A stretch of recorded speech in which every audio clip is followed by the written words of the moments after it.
Boa tarde, nosso grupo é composto por mim, Camila Vitória Safella, pela Maria Clara Cousani e pela Isadora Lofagin. Nós somos alunos do Colégio Unifeb de Brusque, Santa Catarina, estudamos no primeiro ano do ensino médio e as nossas orientadoras são a professora Simone Subziek e a professora Jéssica Lemicano.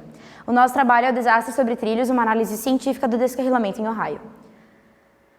A descrição do acidente. Ele ocorreu dia 3 de fevereiro de 2023 e dos 38 vagões que descarrilaram, 11 deles possuíam materiais tóxicos.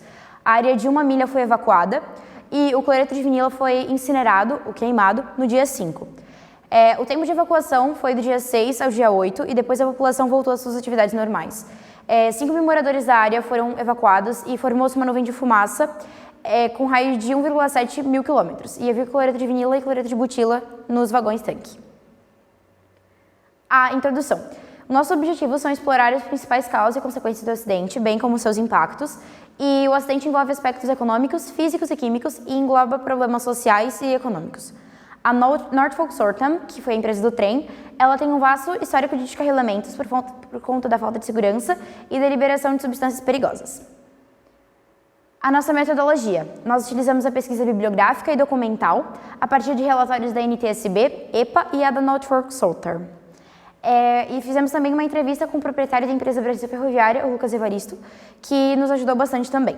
A EPA é a Agência de Proteção Ambiental dos Estados Unidos e a NTSB é o Conselho Nacional de Segurança dos Transportes. O superaquecimento do rolamento, que foi a principal razão pelo trem descarrilar. Para um rolamento superaquecer, existem vários fatores que contribuem, mas o principal é o excesso de carga nos rolamentos. O que é um rolamento? É uma das principais peças do trem que faz com que ele se movimente, com que ocorra um movimento. Ele passa por cima do trilho, rolando. E antes dele descarrilar, ele tem o sistema HBD, que são sistemas que mandam aviso quando está superaquecendo para eles pararem o trem, a locomotiva, e olharem, inspecionarem. Ele passou por 3 sistemas HBD antes de descarrilar e no terceiro sistema ele estava na milha 49,81 e ele estava a 253 graus Fahrenheit acima do tolerável. Isso é muita coisa, então...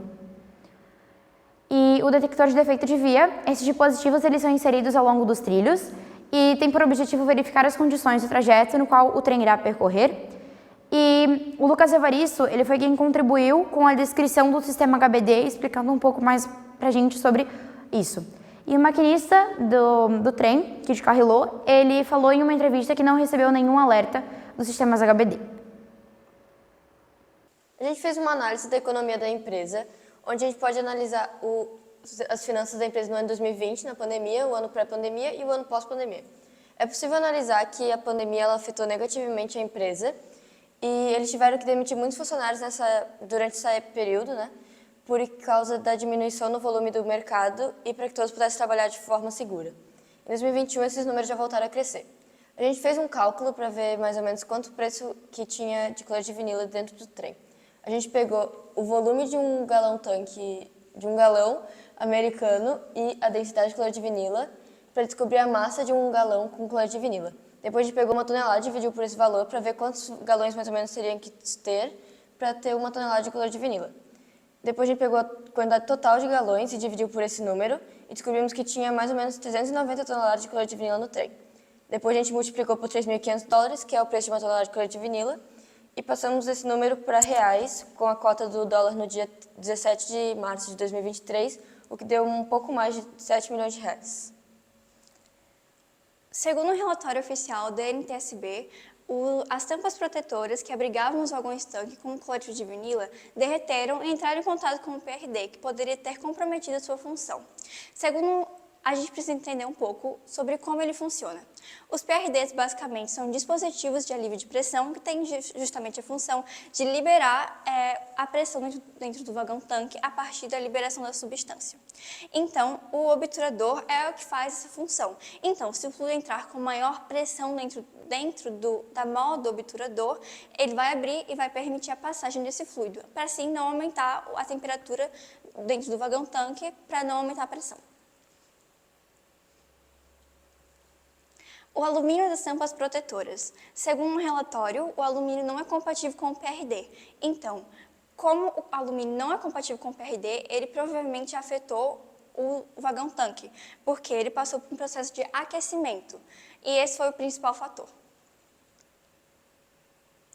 Segundo o relatório, os vagões-tanque com cloreto de vinila estavam passando por um processo de superaquecimento. já que, como a gente viu, os vagões-tanque estavam realmente aquecendo por conta da obturação desse PRD. Então, quando o cloreto de vinilo é aquecido e quando ele está em contato com alumínio, já que eles não são compatíveis, o cloreto de vinilo passa por um processo de polimerização, que consiste na junção de monômeros, que são substâncias simples, para formar substâncias mais estruturadas e longas, que são os polímeros. Quando isso ocorre no cloreto de vinila, ele gera um risco de explosão. E como a gente viu, foi isso que aconteceu com o vagão-tanque com cloreto de vinila, que posteriormente foi queimado. Um pouco sobre o cloreto de vinila para entender o seu nível de contaminação. O cloreto de vinila é uma substância altamente cancerígena e ele pode causar câncer de fígado, câncer de cérebro, câncer de pulmão e até leucemia se inalado em níveis muito altos. Porém, se mesmo inalado em níveis um pouco maiores do que o aceitável, ele pode levar a tonturas e a dor de cabeça. Então, a gente elaborou uma tabela sobre a contaminação do cloreto de vinila no ar na Palestina Oriental. Os dados foram coletados do dia 4 de fevereiro até o dia 24 de abril. É possível notar que os valores se alteram muito, porque eles foram coletados em diferentes lugares da Palestina Oriental e em diferentes dias. Um outro fator que contribui para isso é o vento, que consegue diluir a substância e diminuir o nível de concentração da substância num lugar específico. Segundo a Agência de Substâncias Tóxicas dos Estados Unidos, em até 14 dias, o ideal seria 1,28 microgramas por metro cúbico. Em até um ano, 0,51 microgramas por metro cúbico. Então é possível ver que a tabela não segue esses padrões, e os níveis de cloreto de vinila aumentaram durante esses períodos. E também até um ano, a tendência é eles diminuírem. Mas ainda assim, em até 14 dias, o nível estava aumentado, e a gente supõe, como faria mais sentido, que os locais que têm maior nível de contaminação por cloreto de vinila são até dentro de 1 milha dentro do Ocidente. Então, esses valores não são ideais para gerar um câncer, então não nasce essa probabilidade. Porém, os valores ainda estão acima do ideal e eles podem gerar e explicar o que aconteceu com os moradores, que relataram que estavam sentindo dor de cabeça e tonturas. Como o cloreto de vinila provavelmente foi queimado como um polímero, ele gerou duas substâncias, o fosgênio, que é um gás venenoso, que foi usado durante a Segunda Guerra Mundial, e o gás hidrogênio, que também é uma substância muito tóxica usada para a criação de ácidos. Esse foi o nosso trabalho, agradecemos pela atenção.